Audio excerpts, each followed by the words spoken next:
গত ৮/৫/২০২৫ তারিখে স্থানীয় সরকার মন্ত্রণালয় থেকে একটা চিঠি ইস্যু হয়েছে। চরদান ইউনিয়ন পরিষদের ভারপ্রাপ্ত প্যানেল চেয়ারম্যান হিসেবে আমাকে নিযুক্ত করেছেন। ইউনিয়ন পরিষদের সদস্যদের মাধ্যমেই মূলত এই প্যানেলটা তৈরি হয়েছে। তাই গেল কালকে 17/৫/২০২৫ তারিখে জেলার থেকে ডিসি মহোদয় এটা চিঠিটা সার্ভ করছে।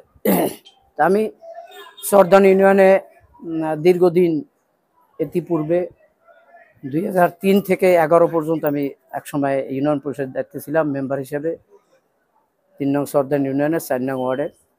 আবার এই 2022-এ যে নির্বাচনটা গেল, এই নির্বাচনে আমি আবার 4 নম্বর ওয়ার্ডের ইউপি সদস্য হই। এই জুলাই আগস্টের আন্দোলনের পরে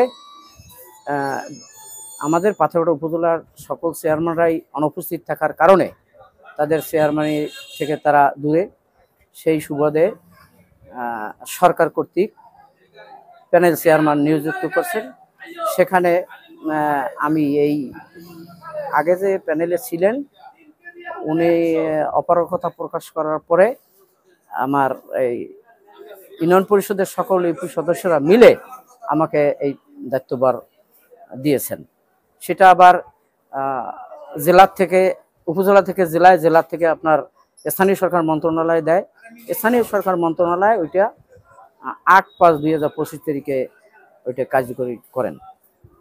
আমি বলতে চাই যে চরদান ইউনিয়ন পরিষদ একটা বিশাল বড় ইউনিয়ন পরিষদ। আমাদের পশ্চিমে হলো দিয়া নদী বিস্তৃত এলাকা, জনসংখ্যাও অনেক বেশি।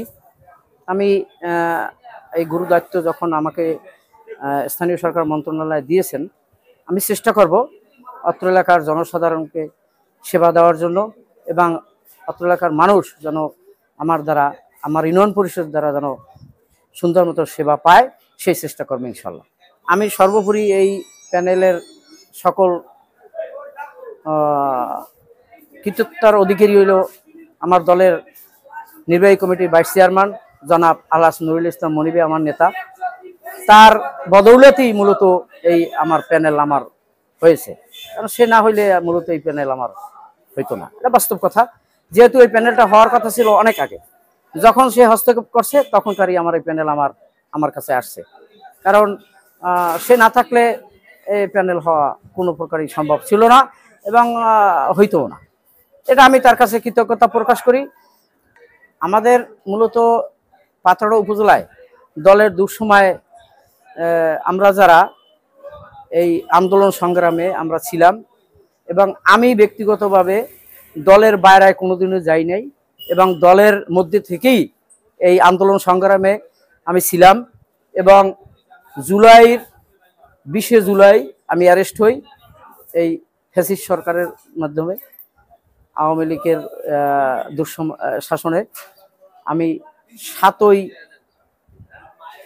আগস্ট আমি মূলত জেল থেকে বের হই। এরপর থেকেই এই চরদান ইউনিয়নের কার্যক্রমের ভিতরে আমি ছিলাম। এরপরে তো এই দায়িত্বভার এখন আজকে পেলাম।